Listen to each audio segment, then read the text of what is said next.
ತೀರ ಹುಡುಕಿ ನೇರ ನೋಡಿ ಸಿಗದೆ ಜಲಕ್ಕೆ ಬರುವೆ.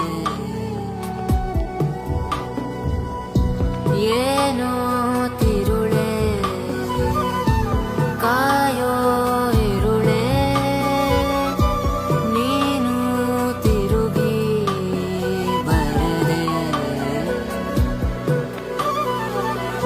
ಬರೆದಾದ ಕಾವ್ಯದ ನಡುವೆ ಬರೆಯದ ಸಾಲು ಒಂದು, ನವಿರಾದ ಗಾಳಿಯ ನಡುವೆ ನಿನ್ನಯ ಮಾಯ ಕಂಡು. ತುಳಸಿ ಕೋಮಲವೇಣಿ ನೀಲವರ್ಣನ